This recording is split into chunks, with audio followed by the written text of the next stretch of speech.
Nama saya Angga, saya adalah staf pengajar di Sekolah Ilmu dan Teknologi Hayati di program studi Biomanajemen.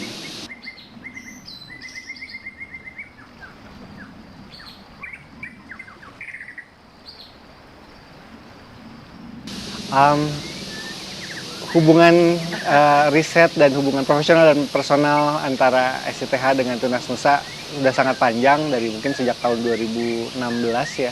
Kita melakukan banyak riset tentang isu-isu perkotaan, isu pangan, sampai ke arah isu periurban dan berbagai permasalahan lingkungan, dan saat ini kita bicara tentang perubahan iklim.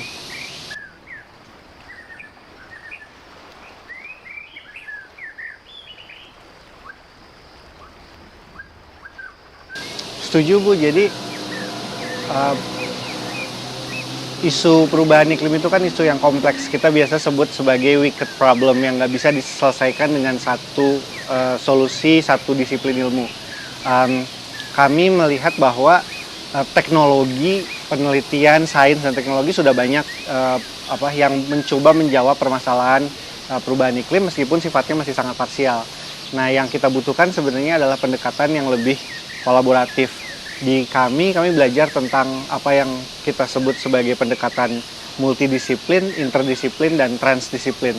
Pendekatan multidisiplin pada dasarnya sebenarnya yang paling sederhana, ada beberapa bidang ilmu dengan masing-masing dengan teknologi yang berbeda berusaha memecahkan masalah yang sama tapi dengan pendekatan dan paradigma yang berbeda, seringkali berbentrokan. Di pendekatan interdisiplin kita ingin mencoba membangun sebuah pemahaman baru melalui disiplin-disiplin yang berbeda. Ini sebenarnya yang penting di dalam ranah keilmuan karena kita menjadi punya pemahaman baru tentang satu isu tersebut dan pendekatan yang synchronize, yang sinergi antara dua bidang ilmu atau lebih. Nah, yang sebenarnya lebih penting lagi menurut saya adalah pendekatan transdisiplin, di mana kita coba mengkomunikasikan, menyampaikan isu-isu, menjawab isu-isu perubahan iklim melalui pendekatan keilmuan, tapi juga dikombinasikan dengan pendekatan-pendekatan lain di luar kerangka ilmiah. Jadi misalnya kita berkomunikasi, berdialog dengan masyarakat tradisional, dengan kearifan lokal mereka, dengan pemerintah, dengan pemikiran yang birokratis dan atau dengan praktisi yang bicara tentang bisnis.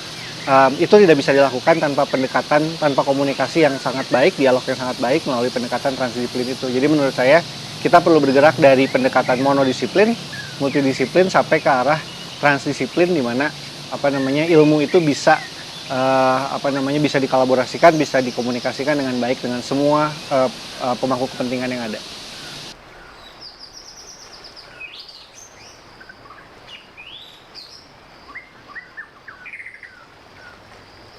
Mungkin kalau ditarik mundur ke belakang, saya dibesarkan secara akademis maupun secara personal, lingkungan pertemanan saya adalah lingkungan yang sangat beragam. Secara akademis saya tumbuh dari ilmu biologi, tapi pendekatan riset saya banyak bicara tentang antropologi dan ilmu-ilmu sosial dan manajemen. Dan saya bertemu dengan orang-orang yang hardcore biologi, tapi juga hardcore ilmu sosial, dan mereka nggak saling bicara gitu. Dan itu menimbulkan keresahan bagi saya, sehingga memang harus ada jembatan antara itu. Itu yang jadi dasar secara akademis kenapa saya memilih bidang yang pendekatannya interdisiplin seperti ini. Antara generasi juga sama, mahasiswa zaman sekarang mereka udah nggak bisa lagi diajar dengan cara-cara klasik. Informasi itu sangat banyak, tapi mereka butuh framework, mereka butuh guidance, butuh fasilitasi untuk bisa mengerangkai semua pengetahuan yang ada di media gitu. Jadi itu juga jadi kegelisahan sendiri. Tapi sebenarnya kalau bicara tentang jejaring pertemanan, saya lebih cenderung melihat diri saya sebagai aktivis yang paham ilmu sosial atau paham ilmu dibandingkan seorang ilmuwan, karena saya jauh kurang produktif dibandingkan dosen-dosen peneliti yang lain. Tapi saya tahu bahwa hasil penelitian aja nggak cukup gitu, dan kita perlu pendekatan-pendekatan lain untuk bisa membawa hasil penelitian itu ke ranah yang lebih luas. Mungkin itu sih.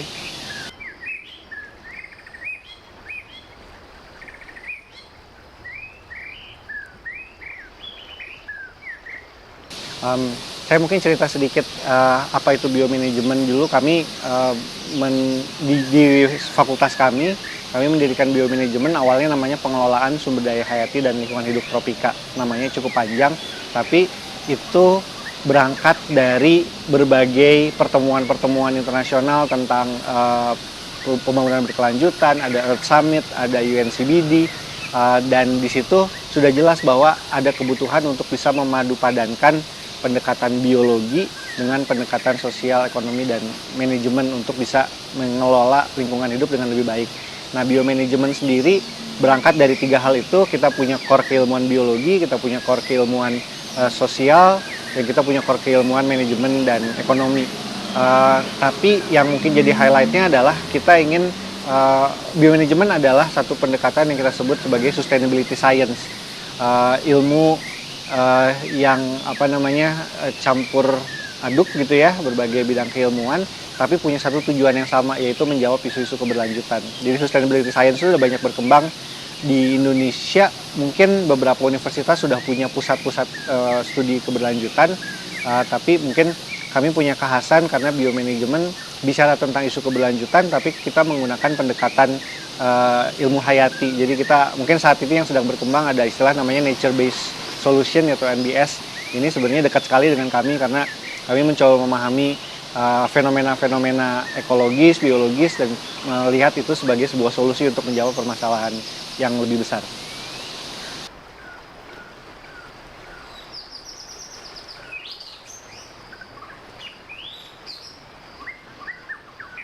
Iya, menurut saya ini jadi momentum ya Bu ya.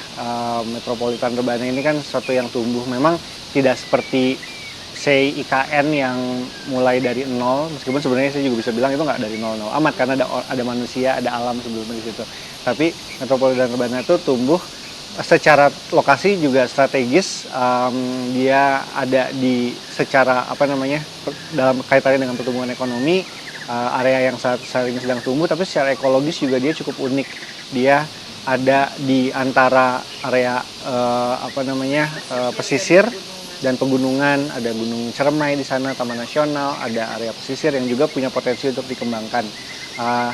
Jadi sebenarnya kalau kita bisa memahami karakteristik ekologis, ekoregion di situ, mungkin karakteristik sosiologis juga, bagaimana masyarakat di sana yang awalnya mata pencahariannya misalnya bertani, kemudian atau juga pengrajin di situ ya, yang kemudian akan mengalami transformasi dengan urbanisasi ini.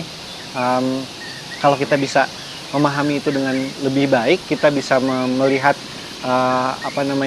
karakteristik ekologis dan karakteristik sosiologis itu sebagai modal awal, dan itu dibangun dari situ, bukan dibuat dari sesuatu yang sama sekali baru. Saya pikir itu jadi sangat penting.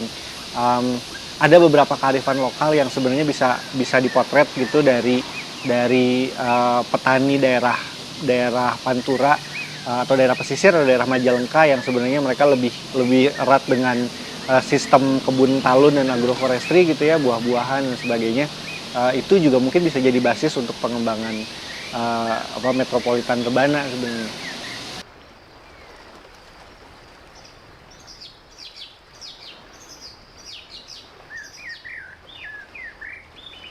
Iya, sebenarnya secara teoritis, secara idealnya ITB membuka kampus di luar Bandung, di luar Menara Gadingnya itu sebenarnya juga berorientasi untuk pemerataan pendidikan gitu kan ya.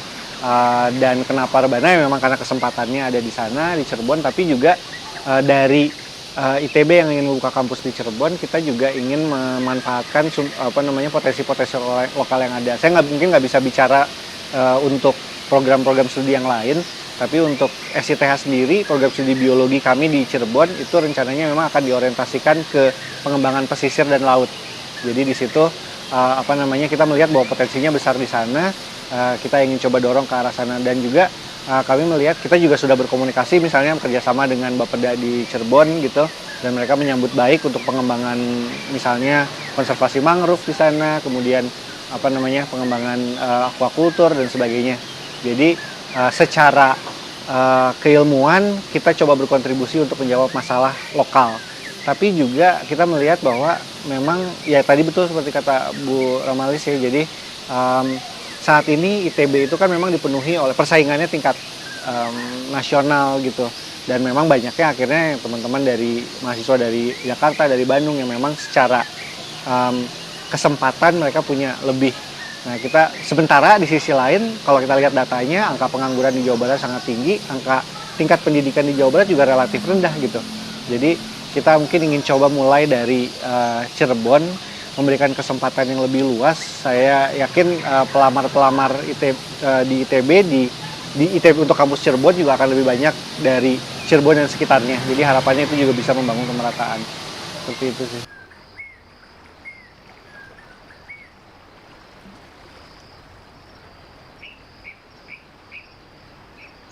Jadi saya pikir Tunas Nusa sudah membangun fondasi yang sangat kuat dengan kolaborasi dan pendekatan, mungkin tadi yang saya bilang pendekatan transdisiplin itu. Tunas Nusa bisa menjembatani kami akademisi dengan praktisi, dengan masyarakat, dengan pemerintah, dan dan sangat konsisten dengan itu gitu dalam beberapa tahun terakhir ini. Saya pikir ini sudah mulai menunjukkan sesuatu yang sudah mulai menunjukkan tunasnya gitu kalau kita bicara Tunas Nusa. Jadi kedepannya sebenarnya kita tinggal moga-moga dengan langkah-langkah berat di awal ini kedepannya makin konkret kelihatannya gitu. Kita bisa menghasilkan sesuatu yang lebih nyata bagi masyarakat. Dan pilihan mitigasi adaptasi saya pikir jelas ya, karena memang itu mandatnya di dalam perubahan iklim. Kita bicara tentang dua hal yang besar ini. Tunas Nusa sudah banyak berkontribusi terhadap menjawab isu mitigasinya, dan saya pikir kita juga mungkin perlu melangkah lebih dalam ke arah adaptasinya gitu ya, dan saya pikir ya itu juga sudah dilakukan. Tapi sekarang ini ada beberapa kritik terhadap pendekatan perubahan iklim karena dulu mitigasi itu menjadi sangat relevan karena suhu bumi masih cukup rendah gitu ya. Tapi sekarang kita sepertinya ada di titik yang mitigasi saja tidak cukup gitu. Jadi mungkin kita perlu juga embrace bergerak ke arah adaptasi yang lebih luas.